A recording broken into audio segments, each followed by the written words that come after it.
Welcome to the Property Couch, where each week you get to listen to two of Australia's leading property experts. Bryce Holdaway, co-host of Location Australia on Foxtel's Lifestyle channel, and Ben Kingsley, chair of Property Investors Council of Australia and the 2014 and 2015 Property Investment Advisors of the Year. Alright folks, you're on the Property Couch, where each week Ben and I bring you the insider's guide to property finance and money management. Hello Ben. G'day mate, how are you? Very good, thank you. I'm excited today, we've got a very special guest. Yeah, we've got another great guest coming on. I know, but before we do Ben, a couple of bits of housekeeping. Number one. And I've got a little bit of news too for you. Have you? A little bit of news? All right. A little bit of news. Before we get to your news, we'll have a bit of news on Saturday, you and I. We're on the Today Show. Yep. So we are on at 8:25, which is our usual Thereabouts, weekend property spot. Yep. All going well. All going well. And if there's no changes, because sometimes if something happens, like the PM gets sacked, then we probably won't be on. So, but we're expecting to be on between sort of 8:20 to 8:30. So the Today Show, and we are kicking off our summer series next week, Ben. Next Tuesday. 2 days a week. 2 days a week. 2 episodes a week. Can you believe it? Can you believe it? People can kick back, watch the cricket, have a little break, no one listen watches to the us. cricket, Bryce. Mate, you're the only one in Australia who doesn't watch cricket. Did you see the highlights of the Adelaide Test? How many people were there? No one was there, mate. Mate, it's the first game of the season, mate. You just wait. It's an Australian tradition. We'll ask our guest today. If she actually kicks back on Boxing Day and watches a bit of the cricket. But all those cricket lovers, I'm only in jest. Yeah. Yeah, I love playing the game, but to watch it. I'm going to introduce our very special guest today, Ben. Her name is Lauren Robinson. She is a very accomplished property investor, Ben. Successful property investor. Yes. And? Author of a book called Rented, Everything You Need to Know to Succeed with Your First Investment Property. Welcome, Lauren. Yeah, thanks very much, Bryce. I'm excited to be here. Now, for those of you listening and playing along at home, Lauren is the founder of Rental Results, a specialist property management business based in Brisbane. She's a property investor, Ben, an entrepreneur with over 14 years experience in the property management industry. Lauren has completed a Bachelor of Business, majoring in marketing, a certificate in property services, and is a licensed real estate agent. Puts you and me to shame, Ben. Having purchased her first residential investment property at the age of 22 and her second at 24, she soon developed a passion for property and an understanding of the benefits of growing wealth and cash flow through investing in real estate. She was also awarded the Property Manager of the Year in 2017. REIQ? No, it was PPM Group, so a national award. Yeah. Well done. Yeah, Congratulations. Thank you. And experienced both as a residential and commercial investor. Yes. That's a CV. Yeah, there it is. More degrees on the thermometer And there. done that before the age of 21. Amazing.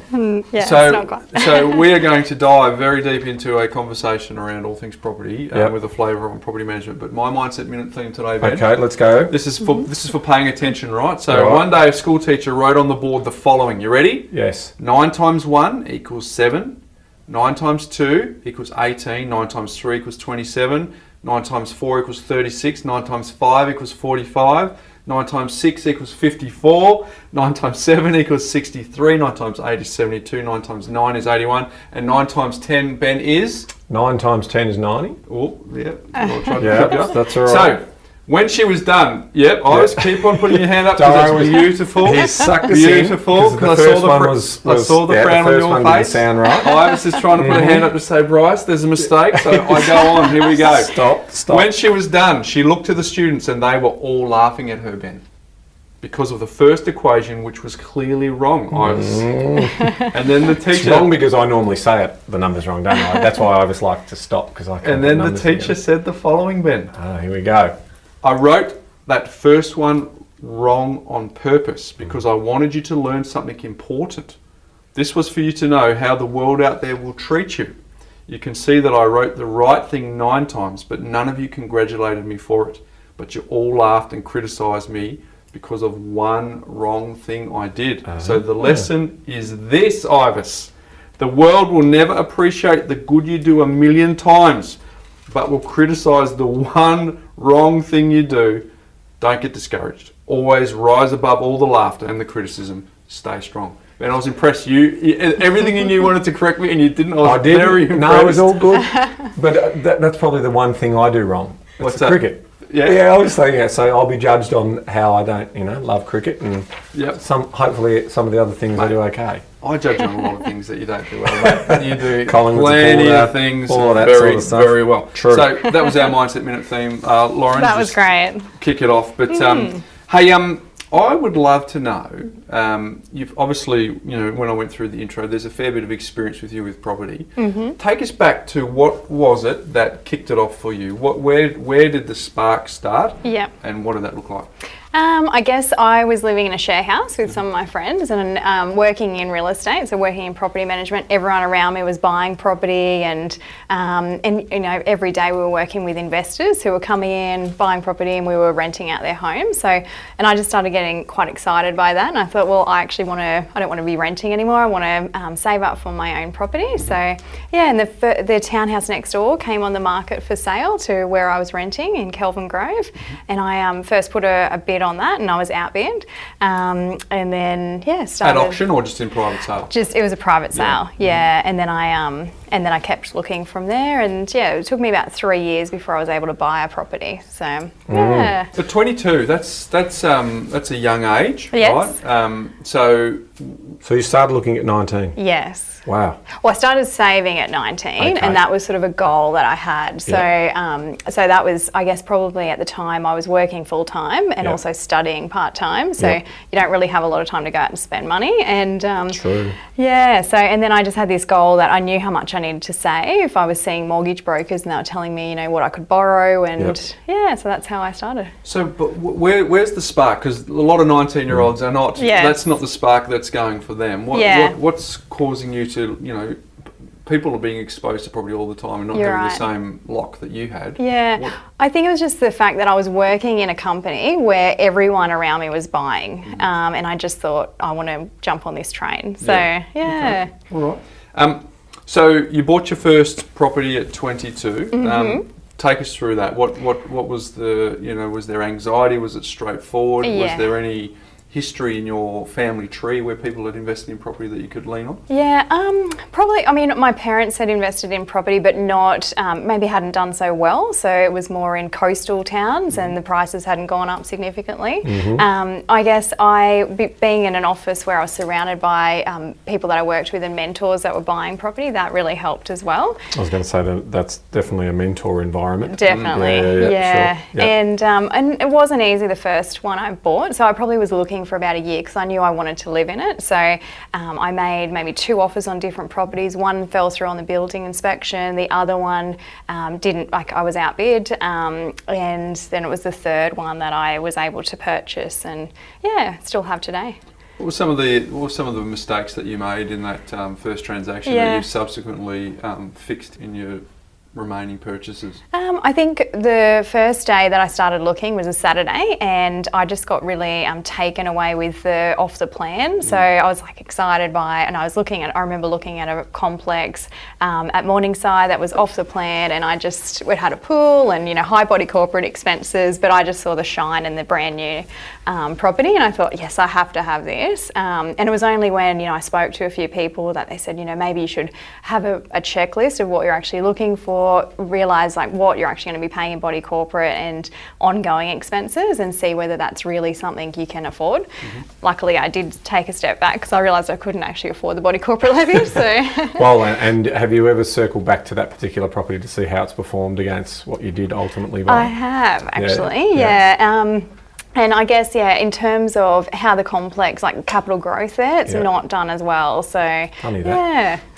So, what was the key driver? Bryce talked about the spark. I'm interested in, I wanted to break the rental cycle, or because it was going to be an owner-occupied property, or no, this was a stepping stone on the property ladder, or was it, no, I'm absolutely focused on the best research I can to get the best capital growth?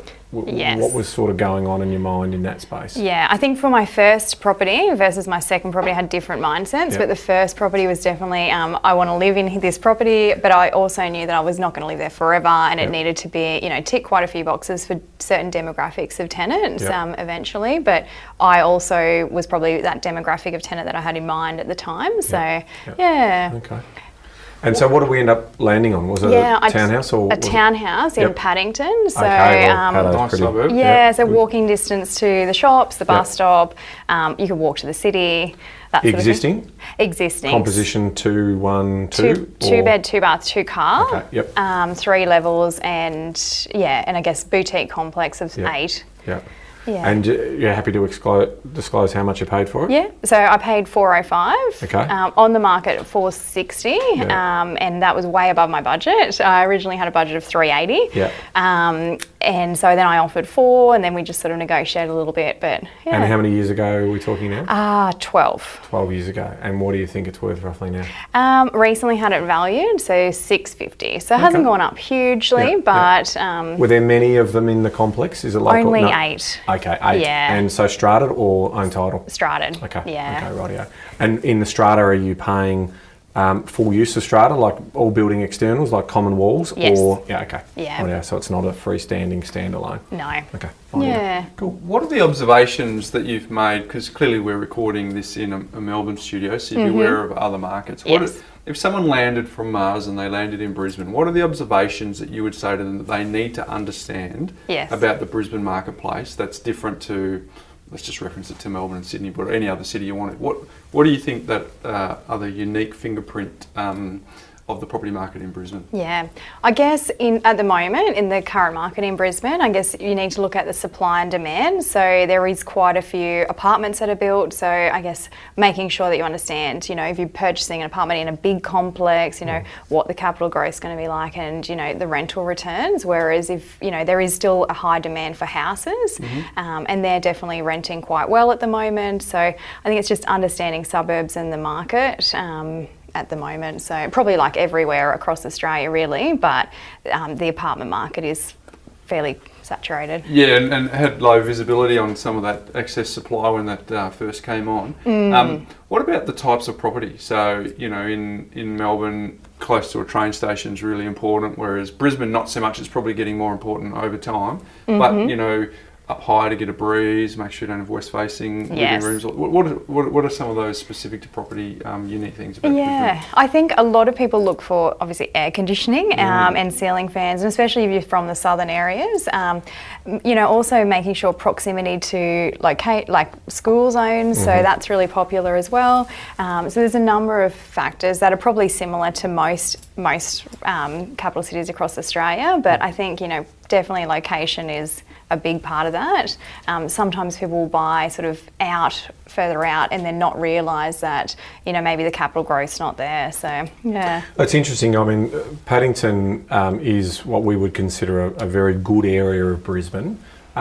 Tell me about the rental story over that 12-year period. Yes. How has that gone for you? Has it been well? Are you not in there? I'm assuming you've moved on. No, I'm still living there at the moment. Okay, you're still there. Well, then there's been no rental outcome of that. I'm always interested to know, because in the modelling we do, we try and work on occupancy rates of around 92%, which means 4 weeks of every year the property's vacant, right? Yeah. But when I find people who have got long-term properties in good areas, I'm always testing that.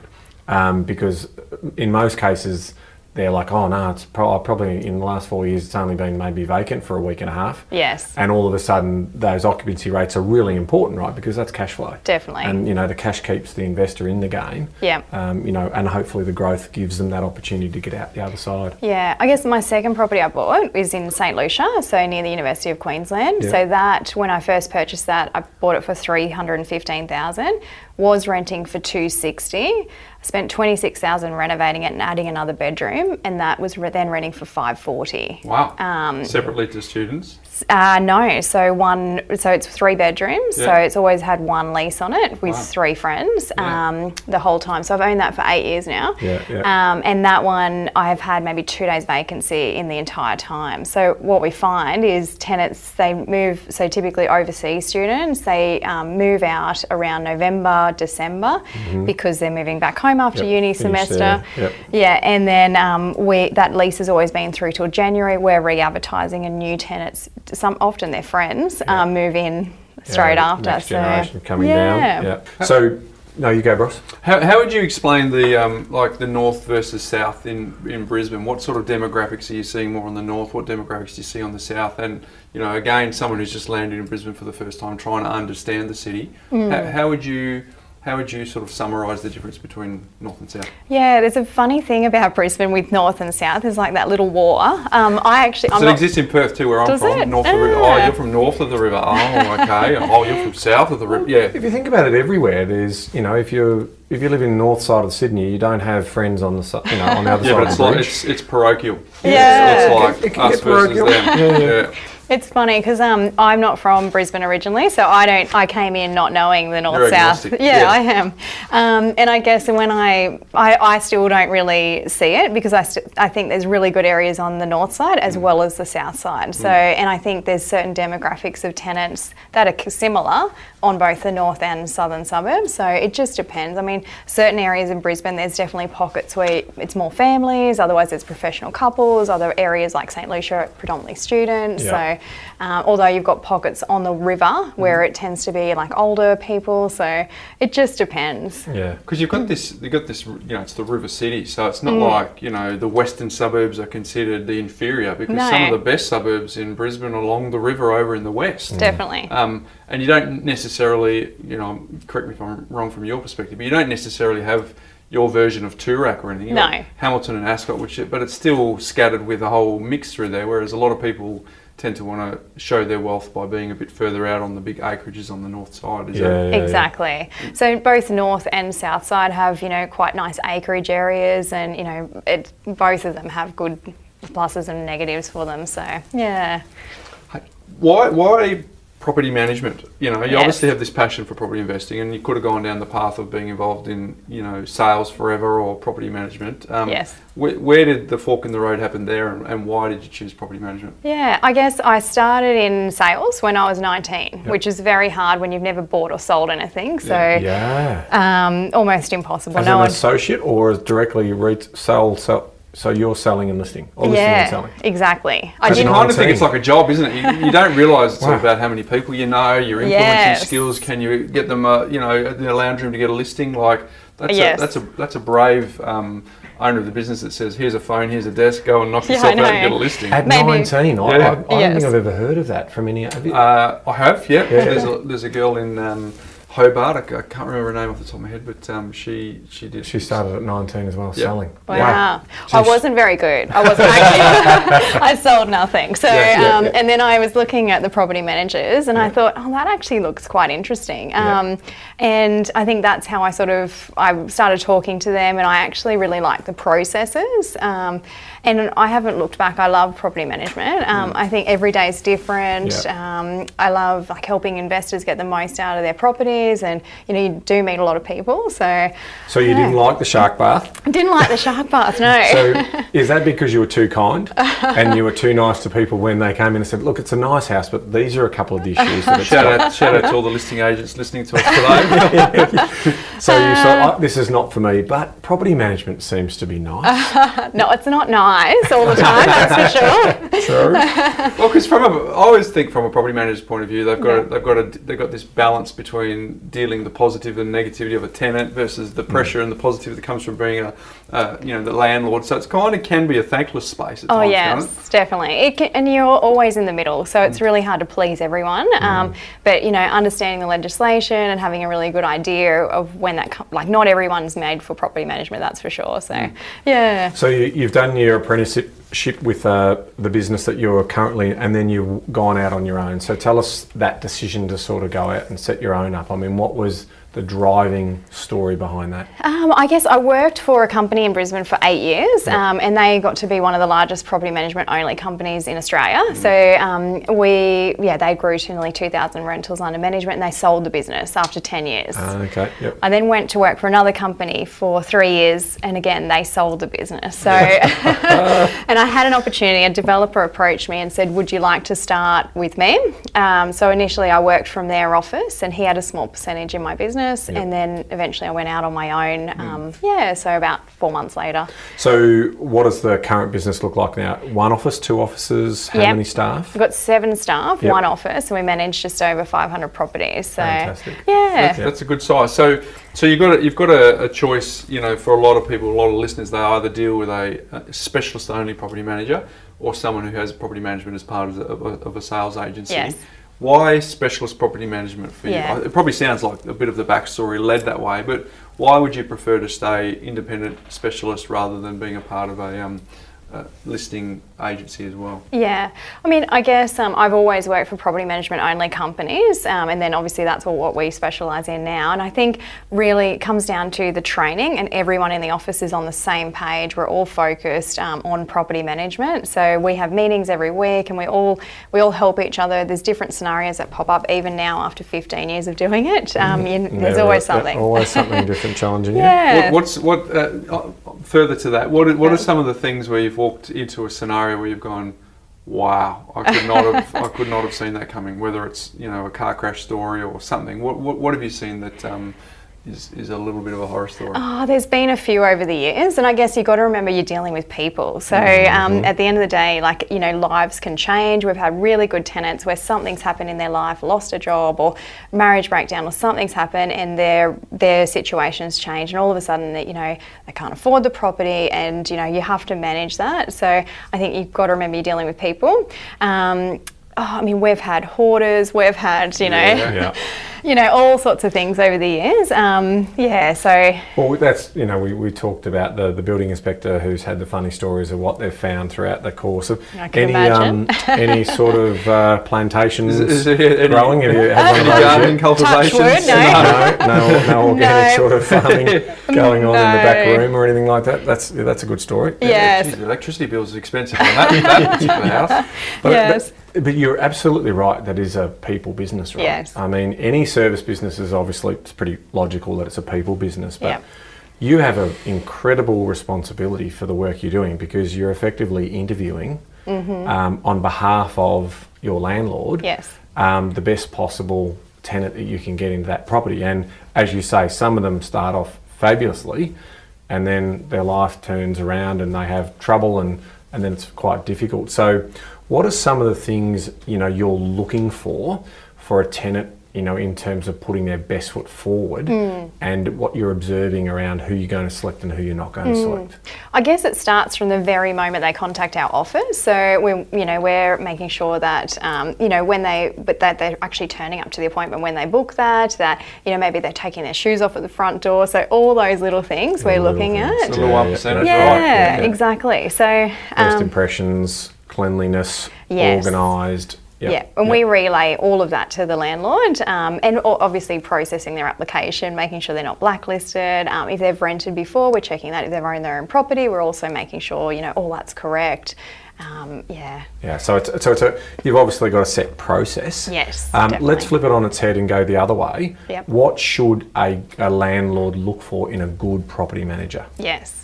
I think there's a number of things, and we've actually got checklists in the book, and we're also happy to provide those to any landlords looking. So I think making sure that they understand who they're going to be dealing with, because quite often they'll actually be meeting the business development manager, and they won't actually know who their property manager is, how much experience they've got, and how the office is structured. So you want to know that your property manager is going to be managing the entire process and has their head around the whole scenario with your property, whereas do they have a service guarantee? Are they going to contact you back? Because I guess the biggest thing we see with landlords is that their frustration with communication or lack of communication around their property. Let's take a deeper dive into that, because I think the listener base may not understand that different businesses run different work processes, right?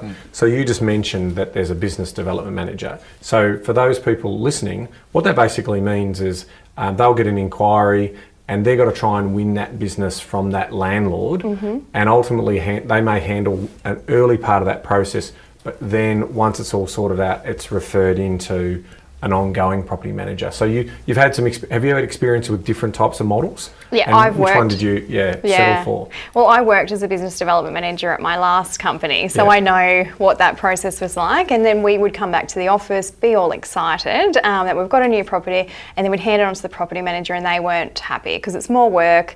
They don't necessarily get paid more, and it's just not they weren't happy. So your observation is you set your business up in a different way. So tell us Yes. how you run your sort of internal workflows. Yeah.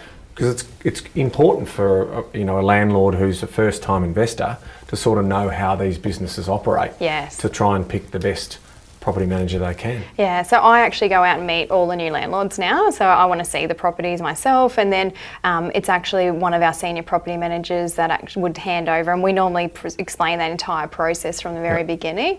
But yeah, I think it is important that they understand the structure, and hopefully whoever they're meeting initially will explain to them, how their office works and who they're going to be dealing with on an ongoing basis. Yep. So you've adapted some of that model where so as the owner of the business, you're meeting every landlord initially, Yes. and then you're coming back. So Yeah. it's an interesting model. I guess at the end of the day is a landlord is hoping for their property manager to be an asset manager more than anything, right? Definitely. So, and you talk about this in your book.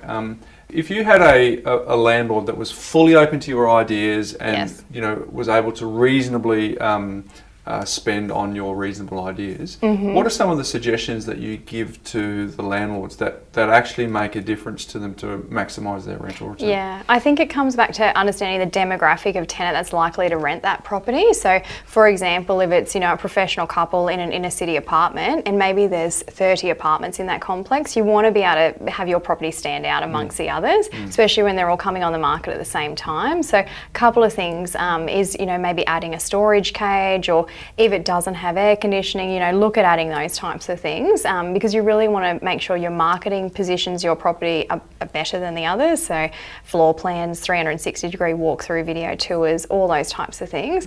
And then obviously looking at what you can do that's going to make that demographic of tenant rent yours as opposed to, the 28 others in the complex or 29 others. Do you encourage your staff to follow in your footsteps to be a property investor? Because Yes. the fact that you've walked in the shoes of your clients makes an enormous difference. And I Yeah. guess for your team... Do you self-manage your own properties? No, I don't. Hey, very good. I do There's know. a bit of gold That's there. a bit of gold right there. Yeah, Yeah. I think, and the reason why, obviously, you're emotionally attached, and especially when you've been 100%. involved in that renovation from the beginning. Yep. It's not fun. It's not easy. No. So yeah, I don't. I think that's a really important point that even as a professional, and you think, well, I'll just bring it into the family, it'll just get done here. Yes. But also, you're probably spending more time thinking about what's happening with your property in terms of delivering the best service you can. So there's a lot of good reasons why you would get another professional to handle that for you. Definitely. So, yeah, no, good story. I mean, for me, it's a set and forget thing. So I want my property to perform at its best. Obviously growing capital growth, but then I want to be able to go on to my next one. So I don't want to know really, unless there's something major going on. So Yeah. Set and forget. Insurance. Yes. We've talked about insurance for 20 years. Landlord's insurance seems to be just an absolute given, right? Yes. But how many times would you see a client who doesn't have that in place where you're sort of saying, don't leave yourself exposed? And what's some examples you've seen of people that have actually really benefited from having that insurance? Yeah, I'd say these days probably 99% of landlords actually do take out landlord insurance for the minor costs. It's about $320 a year. You'd be crazy not to. So obviously tax deductible. Sometimes I have seen, and we've had a developer who chose not to. They had a few in the complex, and he's like, no, it'll sell soon. Water leaks, burst water pipes, and things like that. Obviously carpet damage, had to put all new carpet in. So there's just a number of reasons why it's a good idea. I've even had to make a claim on my own property with my with a laminate bench top. I had it replaced with a stone bench top, paid the additional extra, and obviously definitely worthwhile. Yeah. So there are obviously different types of insurance policies out there. What would be some of the must-haves that you're looking for when you're recommending some insurance policies to your landlords? So we're not actually allowed to recommend any, but we Good point. Good point. we're True. But What do you like some to key see? features you like to see. Yeah. Key features. I guess like pet insurance, scorching on carpets is another big one. So tenants, they might drop an iron on the carpet, things like that. Yep. I guess making sure that the excess is going to, like, so often they'll have 6 weeks above the bond where they don't charge an excess for rent, which is a good one to have. So they're the types of things. Because what's the most common claim? Is it that the tenants have failed to pay, or is it damage to the property? What's failed to pay is probably the most common, and it is rare, or not all that common that happens. But yeah, that would be the. Yeah, otherwise the premium would be more. Well, that's true, and there's different. Again, there's different types of policies, so you can have. What would you say is best practice in terms of the waiting period in which you can then start to claim that rental? Yeah, I mean, obviously you've got your bond, so the bond's always there, and it is rare that you have to go above the bond. Yep. So that's 4 weeks usually. 4 weeks, yep. So after that is when you've got your 6 weeks rent above that. So your bond's typically used for clean, because if a tenant's going to get that far behind or abscond or abandon the property, they're likely not to leave it clean and tidy and maybe without damage. So that's what the bond's there for. What are the major issues that you see during a tenancy?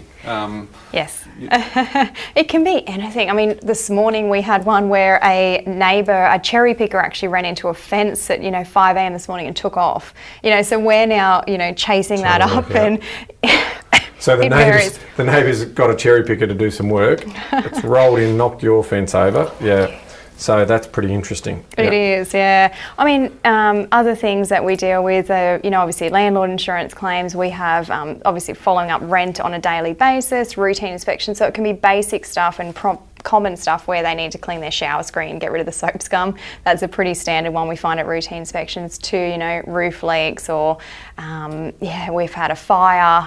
There's all sorts of things that can happen. Never a dull moment when you're looking after someone's assets. Is that a typical thing that, so when you're doing a routine inspection, are you finding most of them are generally okay, but it's like fix, like you said, the scum in the shower? Is it just some general things, or do you find most of them are generally okay? Generally they are. So it's things that, we're looking underneath kitchen sinks and laundry sinks. It's things that sometimes a tenant may not notice. It might be water damage beside a shower that they don't really see. But it could be, if we get it now, it's going to prevent major damage. So, or roof leaks, water stains on ceilings. So that's what we're there to see if any obvious things like that. Rental payments, we're going into the cashless world. Do you still have some people that come into the office and pay cash for their rentals or anything like that? We don't, for security, but mostly they'll go into the bank and pay via a wire or they still do that. They do, and that tends to be like we've got a tenant who's lived at a property for 35 years. Okay, so it's the longer term, and I don't mind that, but I'm sort of thinking, is that something you would judge someone on if they say, when you're selecting between a couple of tenant applications, do you get as detailed as sort of working out how organised they're going to pay or what they're going to... No. Honestly, if they are older and they want to pay directly at the bank, that's fine. What we're looking at is, are they going to be able to pay the rent and are they going to look after the property and be a good tenant? On time, consistently. Yeah, exactly. Hey, the importance of property maintenance, how often do you see landlords ignore that important aspect, and what's your recommendations to property managers? Yeah. Obviously they've got responsibilities under the legislation, so they do need to make sure that the property is well maintained and it's in their best interest. Obviously if they're saying, no, I don't want to repair something that's broken, not only are they breaching the agreement, but it's not doing them any good either. It's letting their property run down and it's not looking after their asset. So I don't really understand when an owner wouldn't want to maintain their investment. It can happen, but I think it's good to run through what the implications are if they don't fix something. Do you help them with critical, important, nice to do, Definitely, yes, yeah. And I think that's important too. Because a lot of tenants want the old nice to do's, and you've got to help them discern whether that's, a critical expense for them right now because... and that's what I want my property manager to do. I'm not just paying a property manager to collect my rent. No. I want your expertise to be able to, and your advice in terms of this is the type of tenant that we want to go after, this is what I need to do. with that said, the kitchen needs to do this, or the, you know, that's that years of experience, that intangibles that add to the experience of working with good property managers as opposed to working with ordinary property managers. And I think also when we're going through, obviously we ask the tenants, are there anything that you would like or any things that you'd like done at the property that would make you more comfortable? But not only that, like obviously we're going through that list and maybe working out what's going to actually increase their rental return and add value to the property at the end of the day. But at the same time, you know, you want your tenants to be happy, you want them to obviously pay the most rent. And if it means that, you know, adding a ceiling fan or maybe a front door security screen, it might cost them $300 to $500, but if it means that tenant's going to stay there and pay an additional rent, you know, it's definitely worthwhile. Yeah, no, that's good. Now, Victoria have changed their Tenancy Act laws, which will come into effect in July of 2020 or earlier if they can organise it, because it's 309 odd changes, crazy stuff. New South Wales have also just done their review, and we absolutely know that Queensland now have it under review. Yes. Do you have an opinion, or what? Have you had a look at some of the legislation that they're proposing? Because you're on both sides. You're acting as a self-interest as an investor, and also, you know, in dealing with tenants. Yeah, I mean, definitely. I filled in the survey, and there's some concerns in amongst that. And I guess mainly there's a couple of things like the pet. So allowing pets, you know, owners won't have a say if that goes through. So I don't agree with that at all. I think as a property investor, you should be allowed to say yes or no whether you feel comfortable having a pet at a property, and obviously there's certain criteria pet owners need to go through as well. Also, you know, some of the other things like making minor changes to the investment property without the approval of the landlord, don't agree with that. And you get to see it, right? I mean, Yes. And yes, you're a landlord, you're a property manager, so you see it from that side. I have no doubt that the right types of landlords want to look after their properties and have happy tenants. Yes. It's just crazy to think that, but we do know that there are people who are skingy and slumlords, and you know, none of us want to deal with those types of people. But there's got to be a balance, and in Victoria haven't got that balance. New South Wales have got a few, probably only one or two. Victoria's got a dozen, which are just totally terrible. And so you've got those ones coming through. What are some of the things, like if you were to put your tenant's hat on, and because obviously you're listening to their concerns all the time, what do you think you would want to see change in the legislation which you think is fair, as opposed to putting the control in one camp as opposed to the other camp?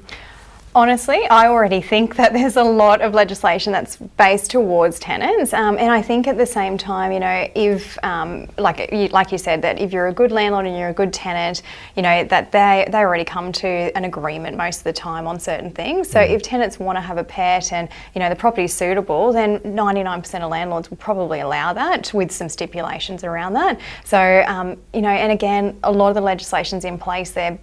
Like if a tenant wants to make minor improvements, they have to ask. If they want to put hooks in a wall, you know, there's already all of that is available to them. And again, they can breach a landlord if they're not maintaining the property, or, you know, there's already a lot of conditions in place. So why do you think the regulators, and is it just because Queensland just want to play catch up with Victoria and New South Wales all the time, or what is it that's driving this conversation in Queensland at the moment? Is there a tenancy union? Is there a body that's trying to drive for some of this change? Yeah, definitely. And I think a lot, when I went through the survey, I actually felt like a lot of those questions that came up on the survey were already addressed under the legislation. So I don't really, from my point of view, I don't really feel like it was necessary. But obviously there are complaints from tenants out there, and you know, obviously at the end of the day, the landlord has a business and their client is the tenant. So they want to make sure that that tenant is looked after and, you know, obviously happy. So, but obviously not everyone thinks that way. Well, no, I mean, you know, Victoria ones, you know, we're hearing the tenancy union coming out saying, well, it's now we can treat it as our home.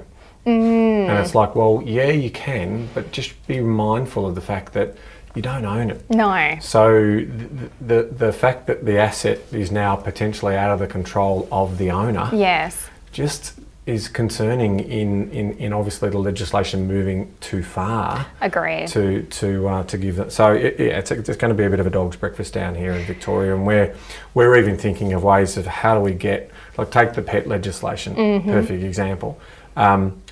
no pet when they put their application in. Application accepted, move in Friday, get 5 dogs on Thursday the following week.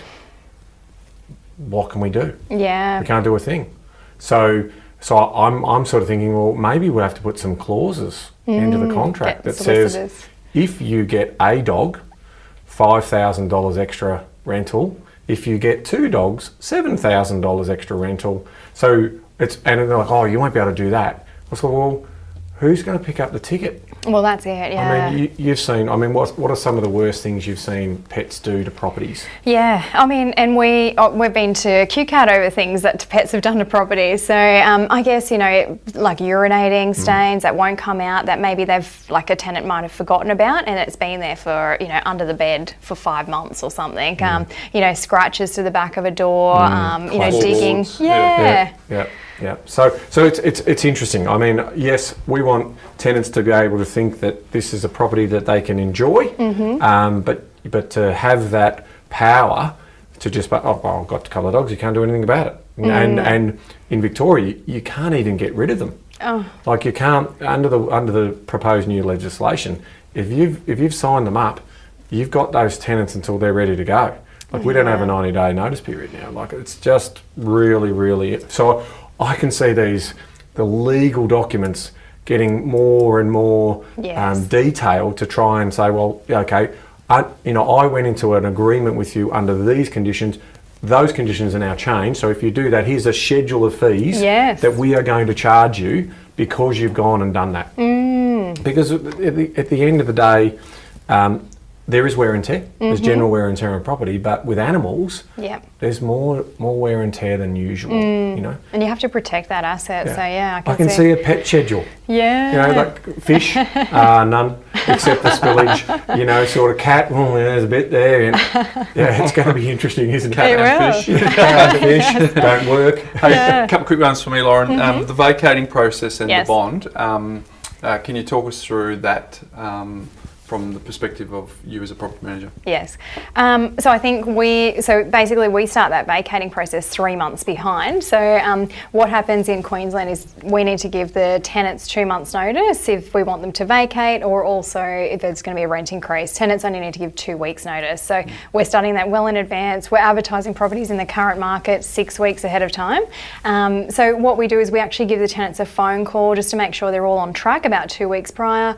We're sending them all the paperwork, the bond cleaners, the cleaners details, the flea treatment if they've had a pet, all that sort of stuff to make sure that it goes as smoothly as possible. Tenants return the keys, we're going out there the very next day, landlord's notified the whole time, and then obviously there's probably inevitably there's items that pop up at the vacate, so then we're discussing that with the tenant, giving them options to either go back or we organise for it to be rectified.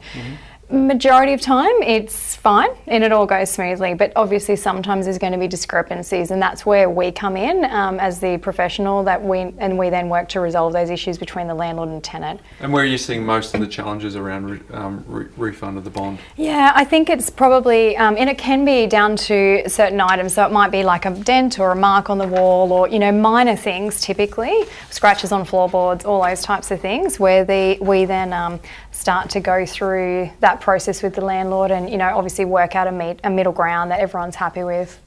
Excellent. Now let's talk about what if we're going to sell a property that's got a tenant already in play, like an agreement in place. What's this?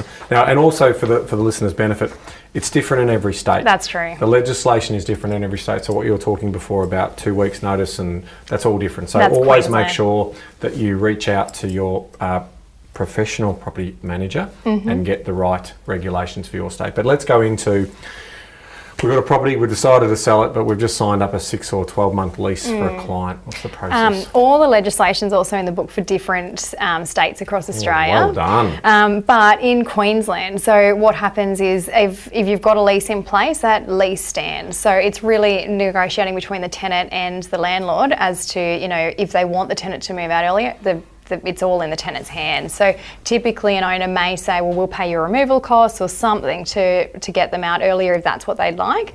Otherwise, that lease is there till the end.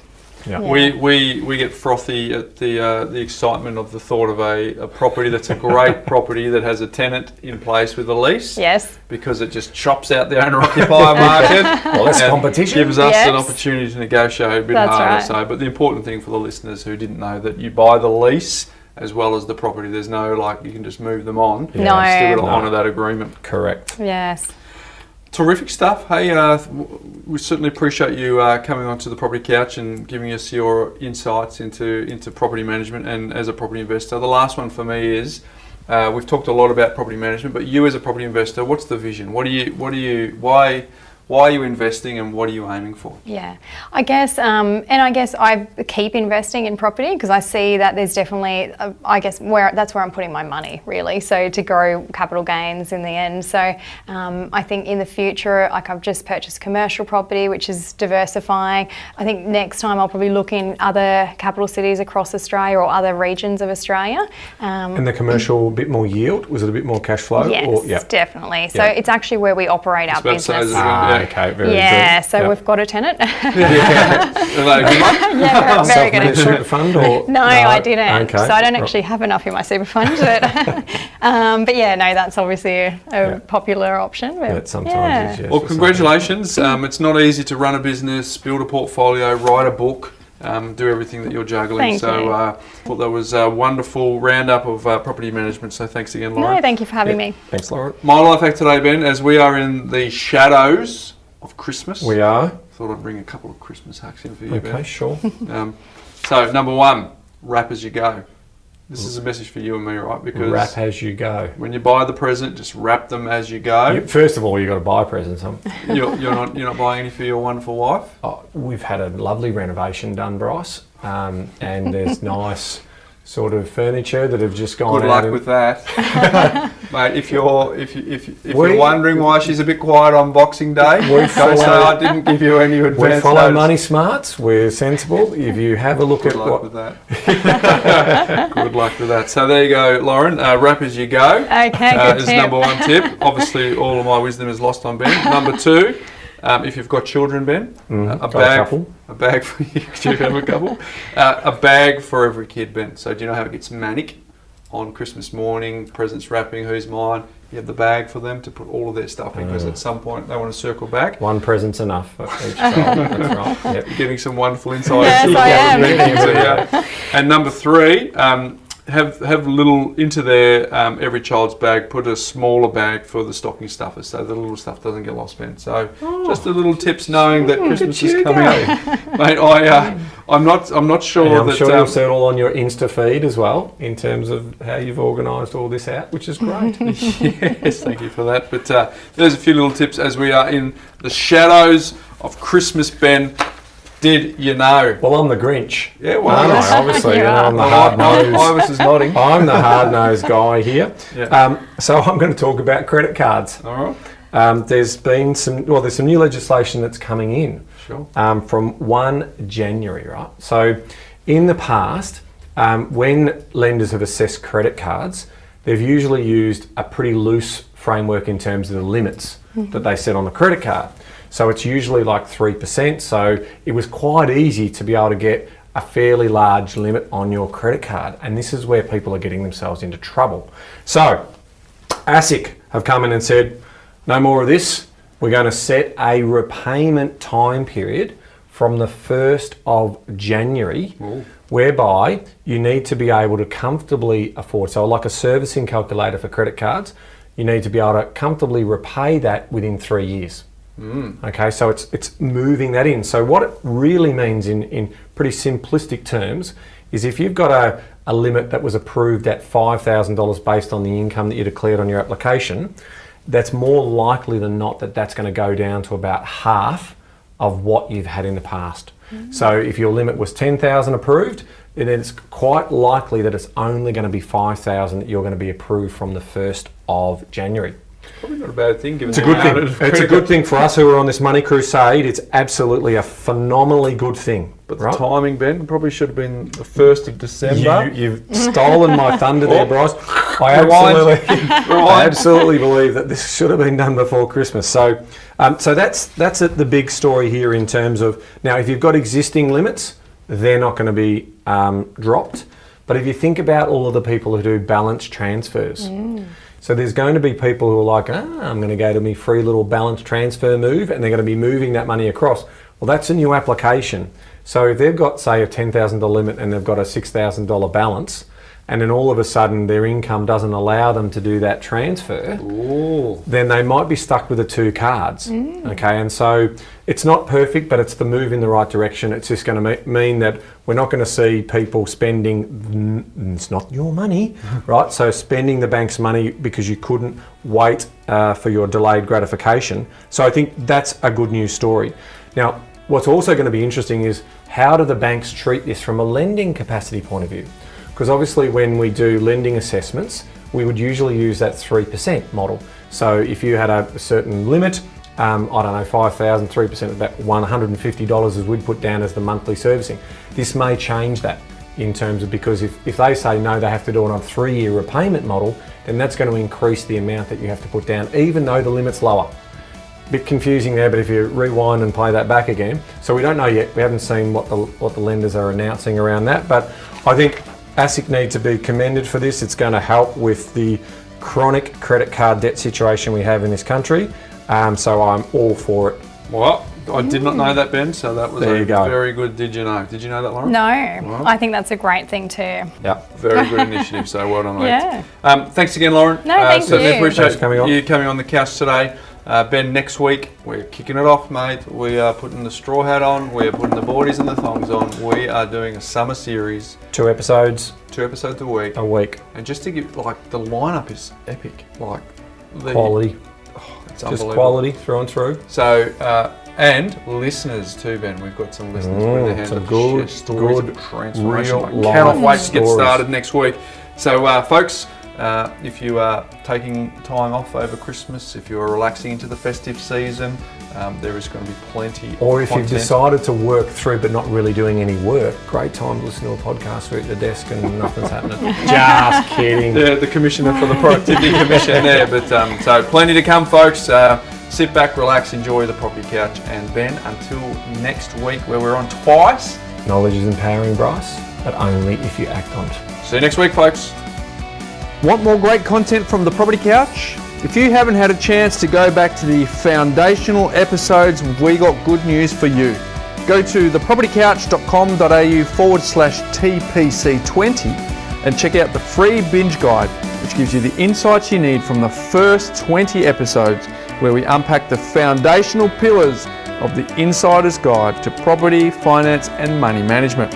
It's completely free and available now.